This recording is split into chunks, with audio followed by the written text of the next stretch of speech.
We're into part 2 of travelling through time to discover just what it takes to survive revolutions, wars, and the destruction of fires. If you haven't heard part 1, head back an episode so that you're all caught up. For those of you who have come prepared, let's get going. Join me as we take a look at today's destination, Notre Dame Cathedral, part 2.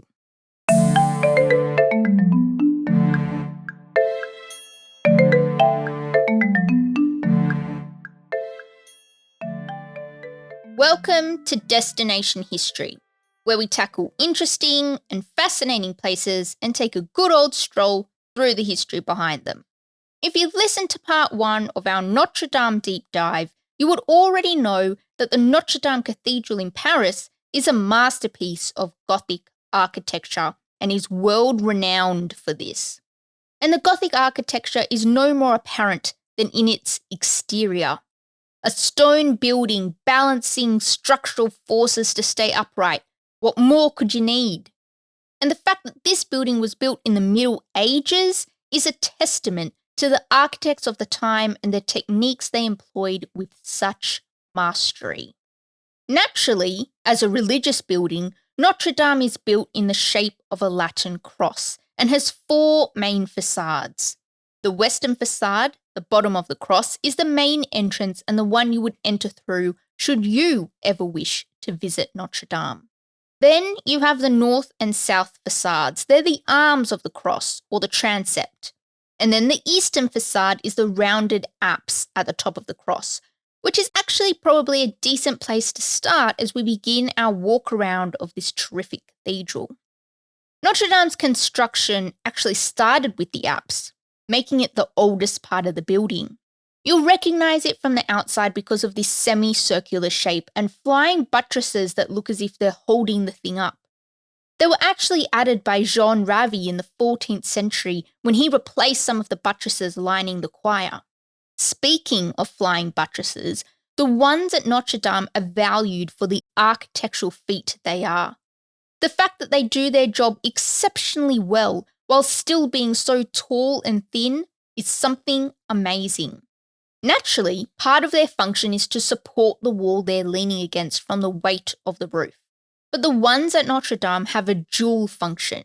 They also help rainwater drain away from the side of the wall. Pretty great use of what you already have. Speaking of rainwater, Notre Dame also employs the use of gargoyles. Prominent in the Disney film The Hunchback of Notre Dame, the gargoyles are decorative elements that serve a very practical purpose. Just like the flying buttresses, they prevent rainwater from running down the stone and eroding it over time. Placed at the end of the gutters, they stick out a little way to ensure that the rainwater runs freely down to the ground and not against the wall. Designed at the same time as the cathedral's main architecture, they too had to be in line with the Gothic theme, and so are naturally in the form of scary and fantastical animals. Let's now wander around to the south side of the cathedral and have a look at the St. Etienne portal, or the door dedicated to St. Etienne. Some of you might be thinking, why St. Stephen, or why St. Etienne if you're French? This bloke was chosen because he was the first Christian martyr, so I guess they had to honour him somehow, and why not at all? Between the 2 doors that make up the St. Etienne portal, you'll find what else but a statue of the saint. On either side of the doors, you'll also find statues, this time of the apostles. These guys were also replaced in the 19th century after having gone missing during the Revolution. The space immediately above the doors is known as the tympanum, which in the case of Etienne's portal tells the story of his life in bas relief. It's split up into 3 levels. The bottom level shows Etienne preaching Christianity and being brought before the judge. Things don't work out too well for Etienne in the middle level as he is depicted being stoned and then entombed. Then, in the top level, he is being blessed by Christ and surrounded by the ever-present angels. Moving up from there, you'll see a triple arch above the door. This is decorated with 21 sculptures of martyrs. Then even further up, you'll be able to see the exterior side of the south rose window, which we spoke about last episode. Let's now wander over to the other side and have a look at the north facade. Pretty similar to the one on the south end, with a statue of the Virgin and Child standing in the space between the two doors. While this statue survived the ravages of the Revolution, the Child did not and had to be replaced. Same too for the 6 statues of the wise men either side of the doors. Sitting in the space just above the doors, the lower half of the tympanum, there are 4 scenes depicting the childhood of Christ, while the upper half represents the Theophilus miracle, which, if like me, you have never heard of this miracle, here's a quick recap. So, Theophilus is a young clerk who is jealous of the bishop. Who knows what for? He, Theophilus, who lives below the poverty line, has decided to supplant the bishop and live in bishopy luxury. So he makes a deal with the devil and sells his soul in return for humiliating the bishop. The bishop is thus humiliated, and Theophilus then realizes he actually likes his soul and doesn't want the devil to have it. So, stuck in a pretty rough spot, he implores the Virgin Mary to help. She does so, and through magic, cancels Theophilus's deal with the devil. Then, of course, Theophilus repents because he's so grateful, and he lives happily ever after, even if things didn't exactly work out for the bishop or the devil. Alright, now, let's head round to the western facade. This is the side you would enter the cathedral as a tourist, and with the number of tourists coming to see Notre Dame each year, good thing it's got 3 entrances. The western facade is actually bloody massive and probably the side you think of when you think of Notre Dame. It is pretty iconic with its 3 portals and 2 towers housing the famous bells. Let's start at the bottom and work our way up into the heavens, shall we? So along the lower part of the facade, you'll find the 3 portals. On the left is the Portal of the Virgin. By the name, I'm sure you can figure out that we have yet another thing, this time a door, dedicated to the Virgin Mary. Much like the North Portal, a statue of the Virgin and Child is also taking pride of place in the space between the doors, but this time they are in the action of trampling a serpent, which in this case represents Satan. On the left of the doors are a representation of the 4 seasons, and on the right, a representation of the 4 ages of life, but don't ask me what they are specifically. The tympanum above the doors is also split into 3 sections. The bottom part shows prophets and the kings of Israel holding small boxes, with the Ark of the Covenant, which represents Mary, in the centre. The middle part shows the death of Mary. She's surrounded by Jesus and his apostles, with angels lifting her shroud to heaven. At the top, Mary is in heaven and is being crowned as the Queen of Heaven by an angel as she sits beside her son. And directly above, in the 4 arches of the portal, you can see angels, kings, and prophets who make up the heavenly court. Now over on the right, we have the St. Anne portal. The St. Anne portal was made first, believed to be around 1200, and so is the oldest. This portal is dedicated to St. Anne, who was the mother of Mary and depicts the childhood of Christ. In fact, you might notice that the style of this portal is a little different to the other 2, and that's because some bits were from the old St. Etienne Cathedral, which was saved and added to this portal. So it definitely has a more Roman-esque style. Between the 2 doors, we have St. Marcel, who, it turns out, was the Bishop of Paris in the 4th century. The statues either side of the doors represent kings and queens and whatnot. Then, in the lower part of the tympanum, we have the marriage of Joachim and Anne, Mary's parents, and therefore Jesus' grandparents, and the marriage of Mary and Joseph, Jesus' parents. And the upper part is all about the life of Christ. You've got the Annunciation, or when the angel Gabriel announced to Mary she was going to have a kid. There's a Visitation to Mary, where Elizabeth, the mother of John the Baptist, stops by Mary's for a cup of tea. The Nativity, or Jesus being born in a barn. And the Epiphany, which for you and me might be a revelation or having a bright idea. But in this context, it's 3 kings standing around admiring the baby Jesus. And finally, in the middle, is the portal of the Last Judgment. 3 guesses for what this one's all about.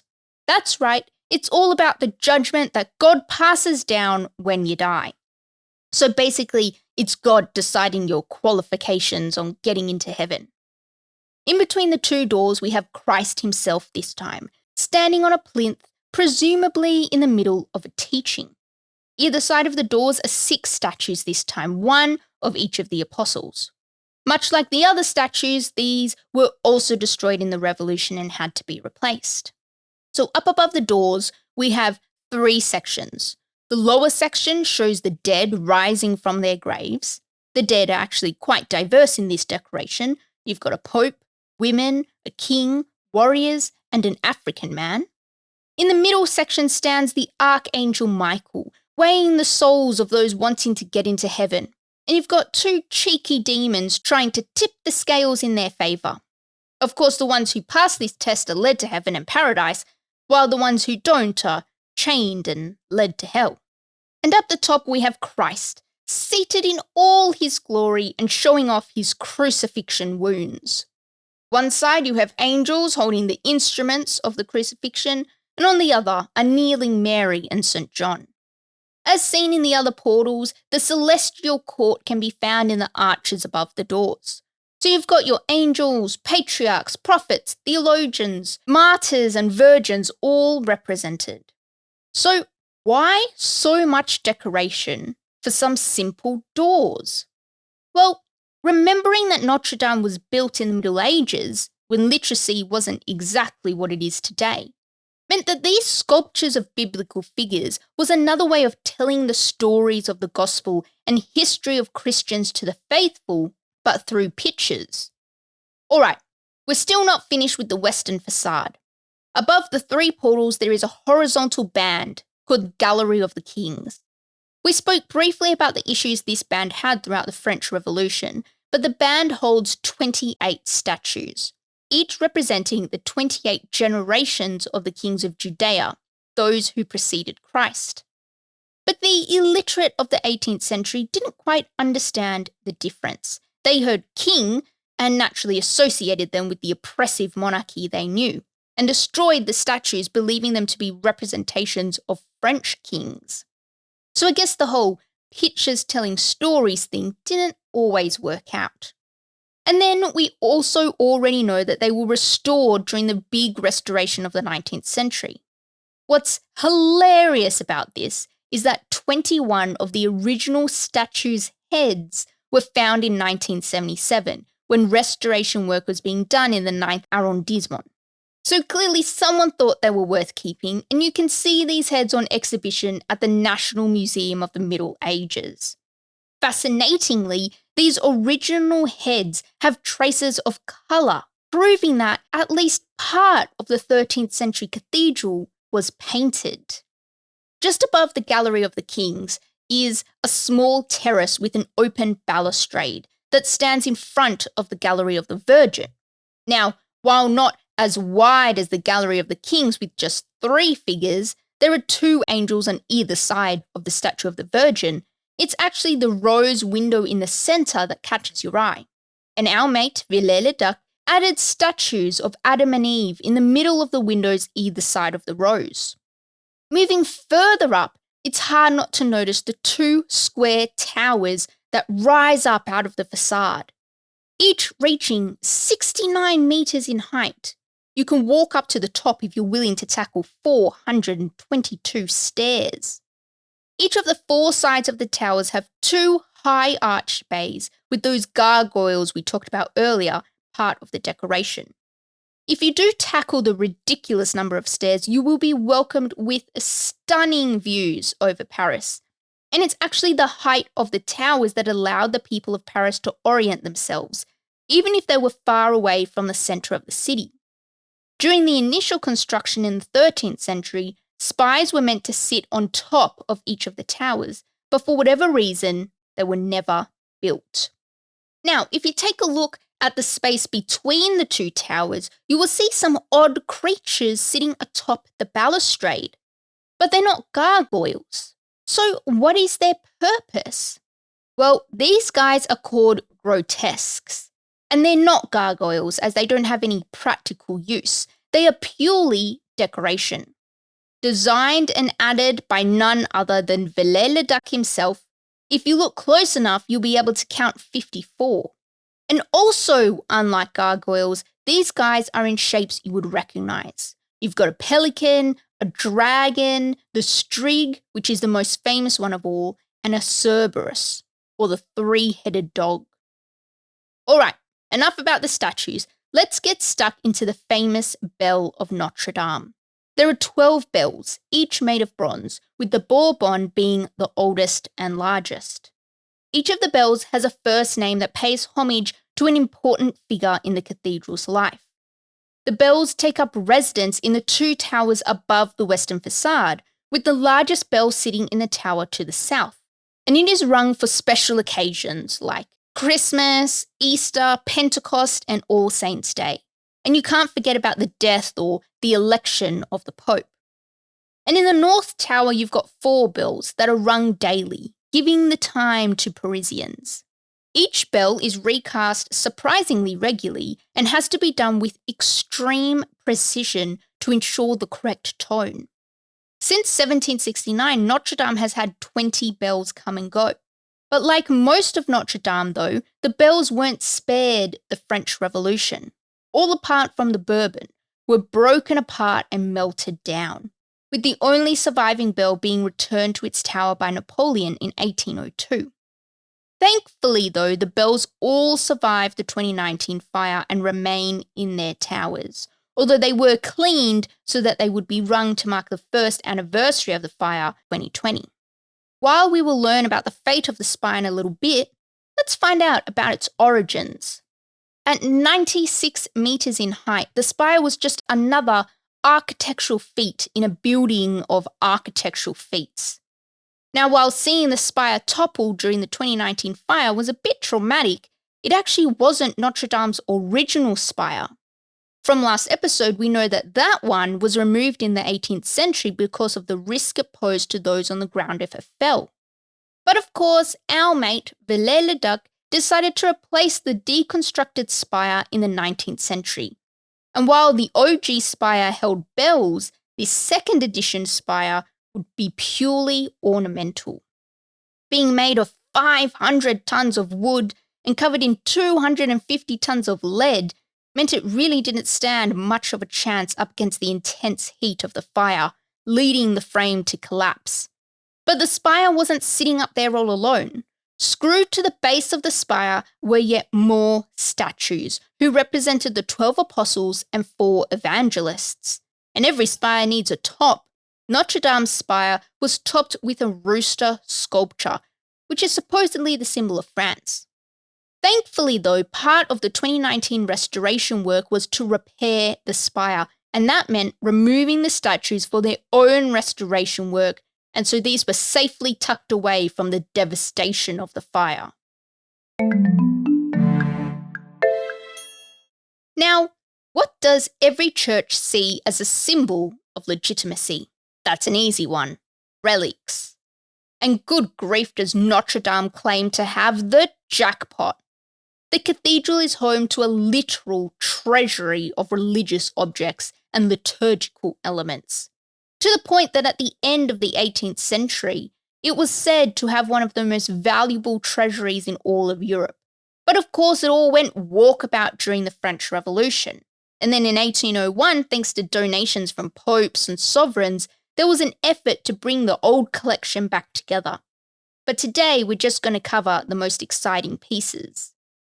So, in 1239, St. Louis, who at the time was going by Louis IX, brought back a handful of relics, reportedly from Christ's crucifixion, from Jerusalem to be housed at Notre Dame.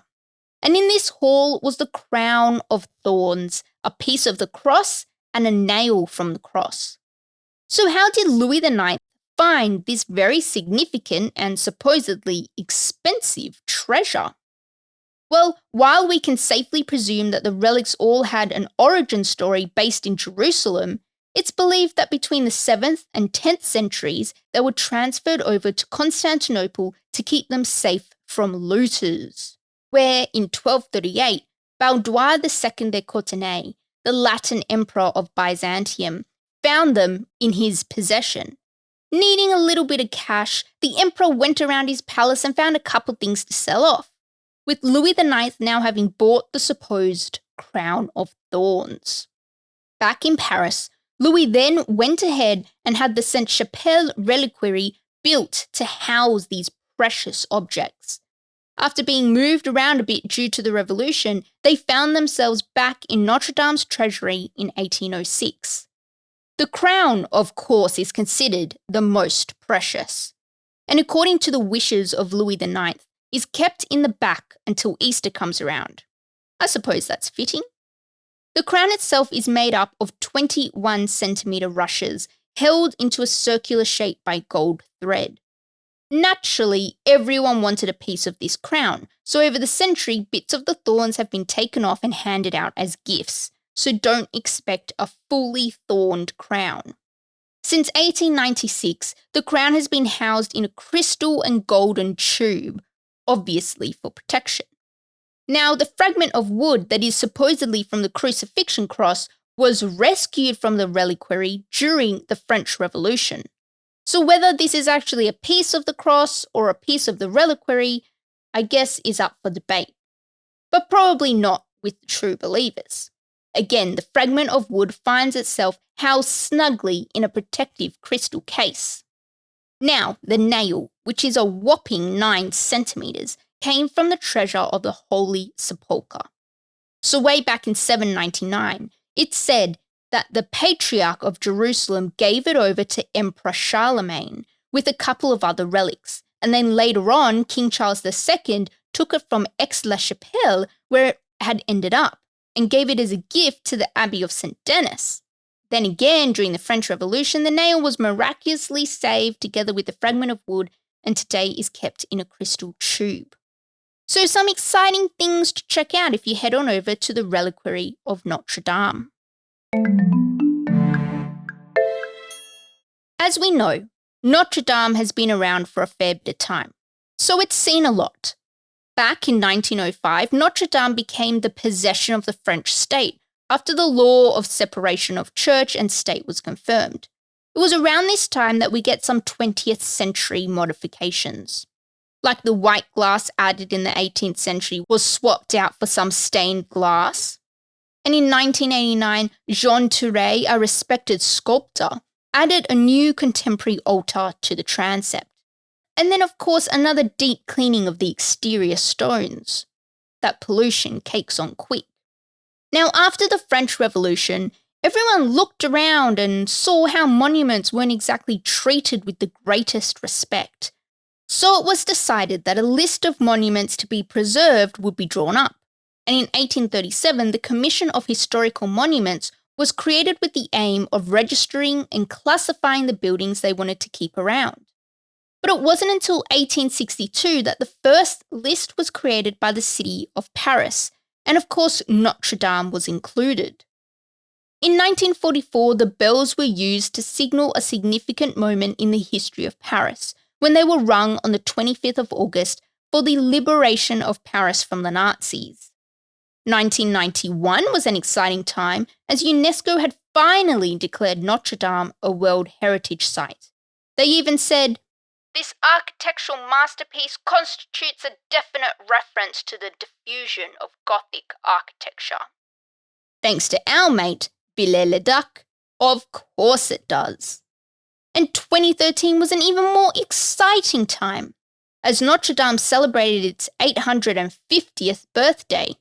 For the grand event, the Great Organ was renovated along with some new and improved lighting options. And then, not too long ago in 2018, Notre Dame officially became the most visited site in all of France, counting roughly 13 million visitors each year. That's around 30,000 a day. Of course, our numbers aren't super exact. Have you ever tried to count to 30,000? It's difficult. Okay, so we know that the last major restoration Notre Dame went through was in the 19th century after the capable and interesting hands of Villalet-le-Duc. But since then, pollution and time have not been kind to the cathedral, and so another restoration was decided. The plan was to clean the whole of the exterior of the building again, but more importantly, to address the structural issues that were the result of weather, pollution, and stone of inferior quality being used in the last restoration. If left unattended, Notre Dame would most likely start to go downhill pretty fast. So the French government set to work to address these critical issues, and a project to do just that was launched in 2018. But as we know, things don't always turn out the way we planned. It was 2019, on the 15th of April, that those in the streets of Paris started to notice smoke rising up out of Notre Dame. Smoke quickly turned into quite significant flames.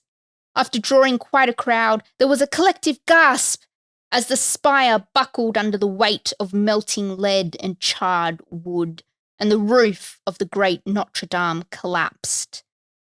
The 15th of April 2019 certainly was a traumatic day, especially for those in and around Notre Dame. The cause of the fire, it turned out, was a simple one.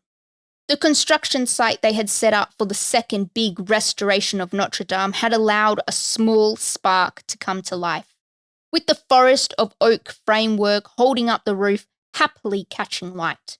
It took just 90 minutes for the thing to give way. Amazingly, the whole roof itself did not collapse. It was actually the weight of the collapsing spire that broke through the roof, creating 3 gaping holes. Now, I'm sure I don't have to say it, but isn't this just a testament to the architectural ingenuity of the forest framework, that even in the face of a catastrophic fire, the whole thing still held? Honestly, it boggles the mind. But with 3 big holes in it, the whole structure was compromised. So modern-day engineers ran around frantically installing supports to keep the whole place standing. After this was sorted, the only thing that was of deep concern was the fact that the holes in the roof now left the whole cathedral open to the elements. And knowing how the harder limestone exterior handles the elements, spoiler, not good, it was a pretty big anxiety as to how the softer limestone used for the interior would go if left for too long. Amazingly, the response to save Notre Dame was swift. 400 firefighters heeded the call to save the grand building, and thank goodness they did. It was because of them that the bell towers, rose windows, and the main structure in general is still with us. Not to mention the human chain the firefighters formed to save the priceless relics and works of art. Hit by the emotion of it all, the former mayor of Paris, Bertrand Delanoë, said this about what happened. "It's an inestimable loss. Notre Dame de Paris has to live. We must not resign ourselves to this. This is the heritage of all humanity." And with the plucky spirit of the French, it was conclusively decided that another restoration and reconstruction would take place to restore Notre Dame to its previous state once before. Luckily, we don't have a modern-day Viollet-le-Duc deciding what that state was, with the general consensus being it will be restored back to the way it was before the fire, but continuing on with the restoration work that was initially planned, and a bit extra, like fixing the roof and building a new spire. What's a bit devastating, though, is the damage that the interior did have to endure. The water the firefighters used to fight the fire became a necessary evil when it soaked the interior, and then of course the rainwater from the holes in the roof. But before they could do anything to make the place watertight, the work on removing 40,000 burnt and melted scaffolding needed to be done, which only delayed the fix and extended the damage. Luckily though, Notre Dame is admired the world over, and almost immediately large sums of money started being donated from everywhere to get the place back in tip-top shape. So with the influx of cash, attention turned to getting the place rebuilt. Emmanuel Macron, who you'll recognise as the French president, made a declaration that the place would be fixed to a point where it can be open to the public by 2024 in time for the Olympic Games set to take place in Paris. Now that is quite the timeline. Even with extra renovating and restoring being able to continue after 2024, to have the place in a position that the public can safely walk in and around is a pretty massive job to do in 5 years. It's a big ask. And what's even more shocking is they're still sticking to this 2024 deadline even in the face of a pandemic. The initial assessments and report of the damage and what needed to happen to get Notre Dame back to normal proved to indeed be long. We know the spire and a large portion of the roof was no more.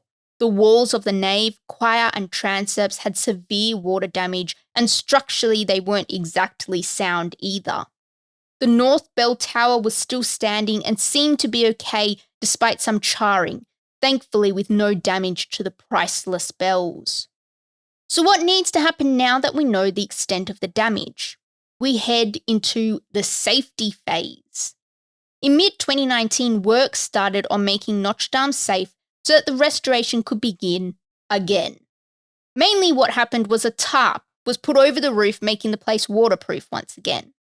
Fortification of the gables was needed to protect the rose windows and keep them in good shape, as well as fortification of the pillars holding up the ceiling above the nave. The flying buttresses, weakened in the fire, also needed some reinforcing, as well as protection of the gargoyles, grotesques, and other sculptural and decorative elements to keep them safe while work carried on. Then the melted, twisted scaffolding that was in use before the fire needed to be removed to make room for unmelted and straight scaffolding. And most importantly, lead decontamination needed to take place of the whole building to ensure a safe work environment, which was quite the task, seeing as the lead from the melted roof just got into every single nook and cranny. And with all that done, we are ready for another go at a major restoration.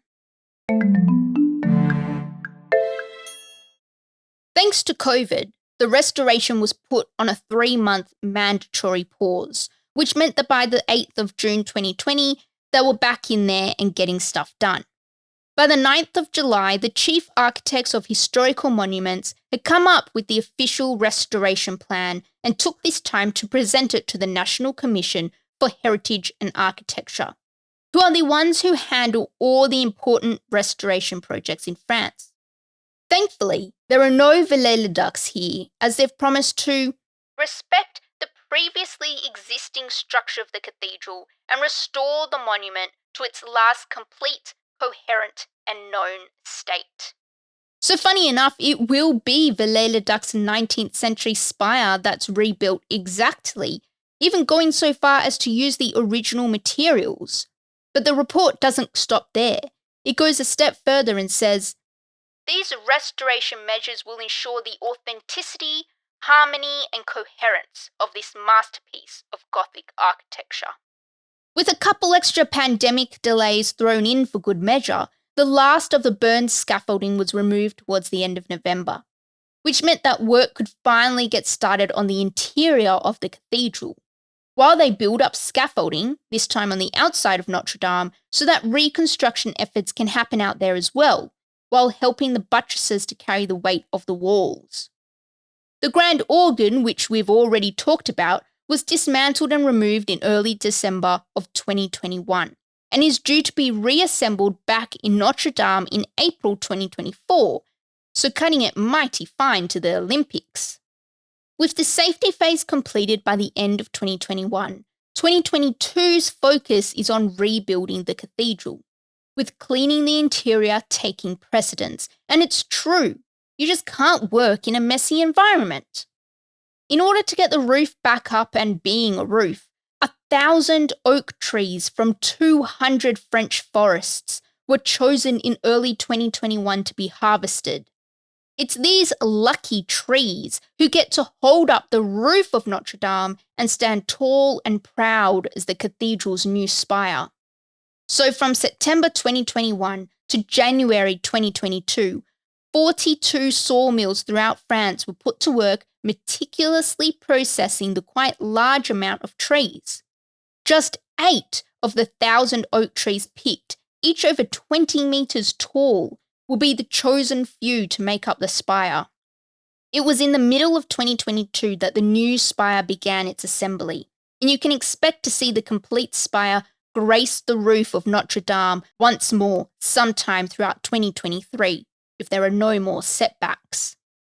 Of course, work on reconstructing the roof is currently underway, but it's tricky business because it needs 26 timber frames to prevent the original parts of the roof from collapsing further. Thanks to pollution, the exterior of Notre Dame was in a pretty bad way even before the fire. For the moment, though, the main focus is on the interior of the cathedral so that it can be opened back up to the public by the set due date. Because of this, the only work on the exterior so far has been the bracing of the flying buttresses. It's most likely that it's this restoration work on the exterior that will be ongoing after the 2024 deadline.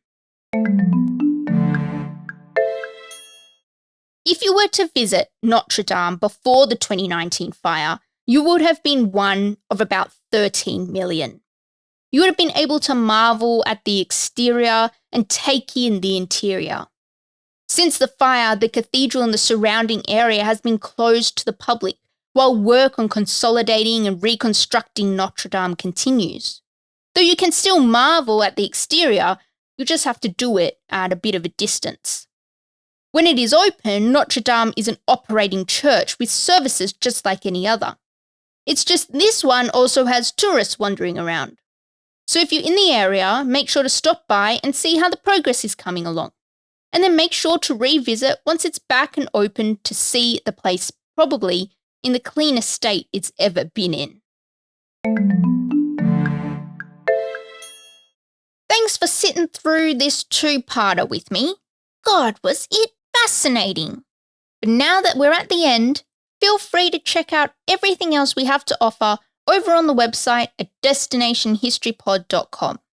If there's somewhere you want to hear about, shoot through your suggestion and you might just see it appear on the podcast. Keep your earlobes peeled for the next episode. Catch you then.